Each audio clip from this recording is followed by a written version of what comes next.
Hi guys, ito po ang Gummy Digs Vlog, nagbibigay tips at gumagawa ng mga video tungkol sa pagre-repack ng mga gummy candy, manipis, crackers, sampalok, daily, sweet beans, cornic at iba pang mga kotkotin. Guys, ang re-repackin natin ngayon, cornic. Ang kilo ng cornic ngayong January 13, 2025, 150 pesos, presyong Divisoria, Manila. Ang gagamitin natin plastic 5x7 for 20 pesos guys. Kailangan lang bibilisan natin ang ating pagre-repack or paglalagay sa ating plastic para hindi siya sumingaw at saka hindi siya kumunat. Kailangan bilisan natin para maging malutong itong ating cornic. Guys, kung kayo may naghahanap ng mga gustong pagkakitaan, pwedeng gawin yung mga pagtitinda nitong mga kotkotin tulad nitong mga cornic. Marami tayong video dito sa ating channel na mga tips tungkol sa pagre-repack at saka malalaking mga tubo nito guys, itong mga kotkotin na pwede natin pagkakitaan. Para sa akin guys, pwedeng gawin nyo at saka pumunta kayo sa mga pamilihan, sa mga palengke, at saka hanapin yung mga pisto ng mga nagtitinda ng mga kotkotin or mga crackers. Or kung dito man tayo sa Metro Manila, pwedeng punta tayo ng Divisoria, Manila at Santo Cristo Street sa Divisoria at nandun lahat ng mga kotkotin na pwede natin pagkakitaan. Tayo mismo guys ang pipili ng ating gustong bibilhin ng mga paninda ng mga kotkotin para makakapili tayo ng mga magagandang mga klase or mga pwede natin pagkakitaan. Ito guys yun, napaka simpleng gawin lang to.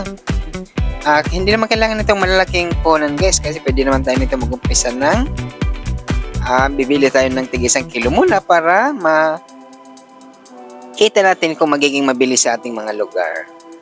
Ito pwede natin to isasabit lang natin to sa mga alam rin na pwede nating pag-displayhan or di kaya sa mga basket, pwede natin i-display sa ating mga lugar guys. Meron tayong bintana na pwede natin pag-displayhan o ano man ang gusto nating pagtindahan itong mga kotkoting guys. Guys, bago naman natin to i-sell, kailangan bibilangin muna natin kung magkano ating puhunan at kung magkano ating gustong tobo. Yan ganun lang kadali guys itong repakin. Bibili lang natin, kagandaan nito, bibili lang tayo at saka i-repack lang natin. Pwede na tayong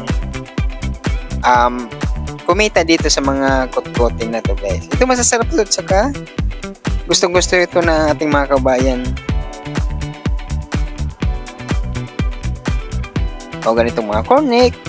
Sa akin guys, pag nag-repack ako nito, ginagawa ko pang 5 piso at saka ito 20 pesos. Gumagawa din ako ng pang 5 peso para abot kaya ng ating mga kababayan ng presyo at saka matitikman nila itong mga masasarap na mga kotkotin guys.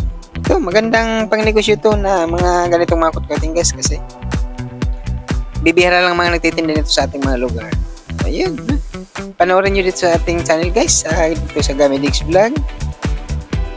Marami tayong mga video dito na pwede nyo kapulutan ng mga aral or pwedeng gawin nyo rin guys ang mga pagre-repack or pagtitinda ng mga kotkotin.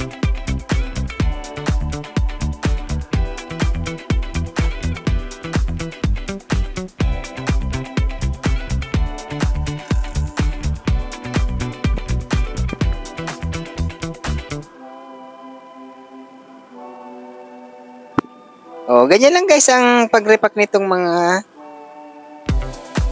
cornic guys. Itong 1 kilo, pwede tayong gumawa ng mga 13 piraso guys na balot para sa 1 kilo nitong cornic. Ganun lang, sasansay lang natin basta makagawa tayo ng 13 piraso na pang 20 pesos nitong cornic. Itong alamari lang guys ang ating pagsasabitan nito.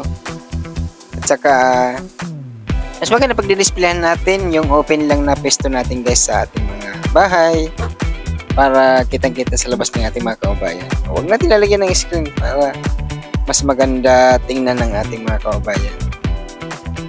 O, ganun lang guys, di ba? O, maganda na tingnan itong ating pag-repack nitong corn neck. Guys, nagpasalamat ang Gamidix Vlog sa lahat ng mga subscribers at nanonood sa mga video ng Gamidix Vlog. Thank you guys! Kung magustuhan nyo mga ganitong klaseng video, please subscribe at gawin nyo rin para lahat tayo ay kumita. Thank you guys! Bye!